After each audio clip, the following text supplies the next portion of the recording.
Assalamualaikum warahmatullahi wabarakatuh. Perkenalkan, nama saya Dr. Vivi. Kali ini saya mau membawakan video mengenai bagaimana cara melakukan pemeriksaan refraksi subjektif. Mari kita lakukan.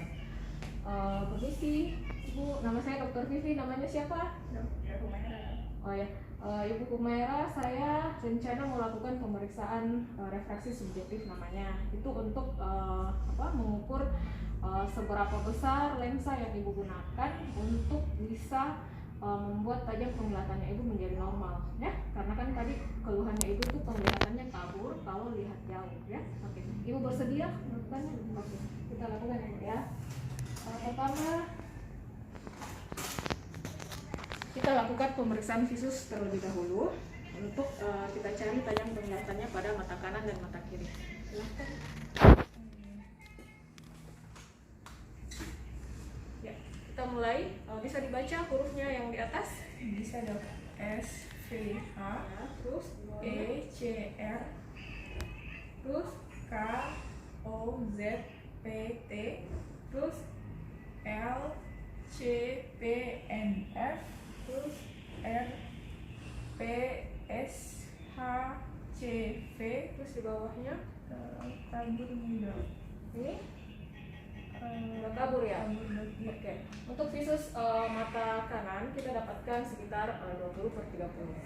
Kemudian kita ukur visusnya kembali di mata kiri. Bisa mulai lagi dari atas. Ini dok. Ini huruf apa? Terus K O Z P T D F P N B L C P N F terus P S H C V ini kabur. udah kabur. Ya, untuk visus mata kiri sama didapatkan seperti visus pada mata kanan, yaitu kabur pada baris 20/30. Selanjutnya kita lakukan koreksi subjektif. Pertama kita lakukan dulu untuk mata kanan. Kita cobakan lensa sferis positif dan lensa sferis negatif. Kita tanyakan ke pasien mana yang lebih jelas. Bisa kembali dilihat di atas. Saya cobakan lensa lebih jelas yang mana ya? Satu, ini, atau dua, ini. Yang satu dong. Ya, yang ini yang lebih jelas ya. Iya dok. Ya, karena pasien merasa lebih jelas menggunakan lensa sferis negatif, maka kita mulai koreksi dengan lensa sferis negatif. Kita cobakan mulai dari yang terendah ya. Ya, saya coba mulai dari 0,5. Ya. Dengan ini apa bisa lebih jelas yang baris yang di atas tadi? Bisa dok. Coba dibaca. V O T D S Di bawahnya lagi, B K F L P paling bawah. Z E V S N. Ya, apa sudah jelas? Iya dok. Atau masih kabur-kabur? Sudah jelas dok. Sudah jelas. Coba yang paling baris paling bawah ya. Iya dok. Yang paling bawah. Kabur dok. Agak kabur ya. Agak kabur. Oke. Iya. Karena agak kabur, kemungkinan pasien mungkin ada astigmatnya. Jadi kita cobakan pinhole untuk mengetahui apa memang ada astigmat atau tidak.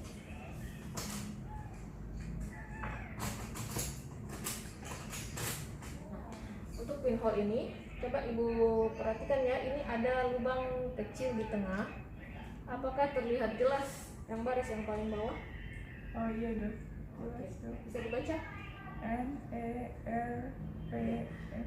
Oke, karena pasien dengan menggunakan pinhole bisa membaca baris yang paling bawah, maka kemungkinan pasien mengalami astigmat. Nah, selanjutnya bagaimana kita lakukan pengukuran untuk astigmatnya? Bisa kita gunakan Jackson Cross Cylinder, di mana pada Jackson Cross Cylinder ini di sini ada tangkainya. Nah, kita arahkan tangkainya itu arah 180 atau arah 190. Kemudian kita tanyakan ke pasien mana yang lebih jelas. Coba ya, saya cobakan ini alat namanya GCC. Coba diperhatikan mana yang jelas. Nah, yang ini 1 atau yang ini 2. Yang satu dok. Coba satu kali lagi, yang 1 atau yang 2. Yang Yang satu. Iya dok. Karena pasien melihat arah tangkai yang lurus arah 180 yang jelas, maka kita mulai pasang lensa silindernya di arah 180. Kita arahkan aksisnya di 180, kemudian kita arahkan Jackson cross cylinder ini sesuai aksis tadi 180, kemudian kita flip, tanya kembali ke pasien mana yang lebih jelas. Kembali lihat ya, mana yang lebih jelas, ini 1 atau 2? 1 dong. Sekali lagi, ini 1 atau 2? 1 dong. Ya, karena pasien lebih jelas melihat yang pertama tadi. Kemudian kita perhatikan di mana garis merahnya, kemudian kita geser ke arah garis merah, yaitu sekitar 20 derajat. Jadi di situ kita sudah dapatkan aksisnya sekitar 160 derajat.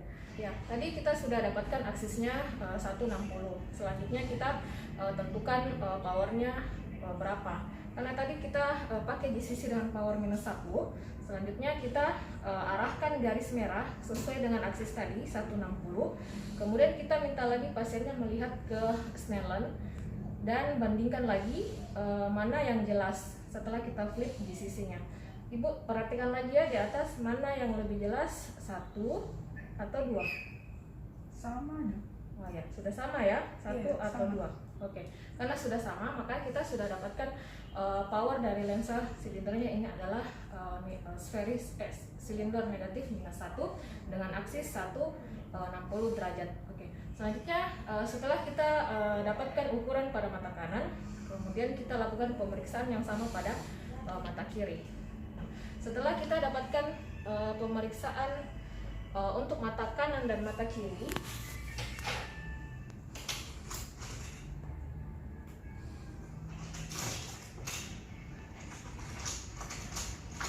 setelah kita dapatkan lensa sferis dan lensa silinder untuk mata kanan dan mata kiri, kemudian kita lakukan pemeriksaan dual chrome.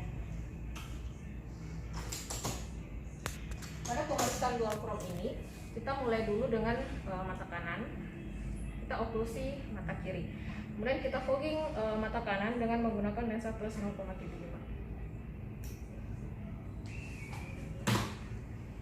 Selanjutnya kita minta pasien untuk membandingkan huruf yang ada di kotak merah dan di kotak hijau. Ibu coba lihat di atas, kan itu ada kotak merah sama kotak hijau. Di mana yang tulisannya lebih tegas, lebih hitam, dan lebih jelas? Apakah di kotak merah, di kotak hijau, atau sama Ji? Kita lihat. Sama dia. Sama ya. Untuk mata kanan berarti di pasien ini red sama dengan green, jadi kita tidak menambahkan lensa apapun. Nah, kemudian kita lakukan fogging, lakukan dual chrome pada mata kiri, dan kita fogging juga dengan menggunakan lensa plus 0,75. Ya, ibu kembali lihat lagi di atas, sama instruksinya yang tadi, mana yang lebih jelas, lebih hitam, lebih tegas tulisannya, di kotak merah, di kotak hijau, atau sama? Sama dong. Sama, yakin ya? Sama kiri, di hijau dan di merah. Untuk mata kiri juga sama, jadi rednya itu sama dengan greennya untuk dual chrome. Jadi untuk kedua mata, untuk dual chrome-nya itu red sama dengan green. Selanjutnya kita lakukan pemeriksaan binocular test. Nah, untuk binocular test ini kita lakukan fogging pada kedua mata dengan menggunakan lensa plus 0,75. Selanjutnya kita minta pasien membaca Snellen 3 baris di atas BCVA yang tadi, yaitu sekitar 20/40. Kemudian kita oklusi mata kiri dan kanan. Ibu perhatikan baris yang paling atas ya.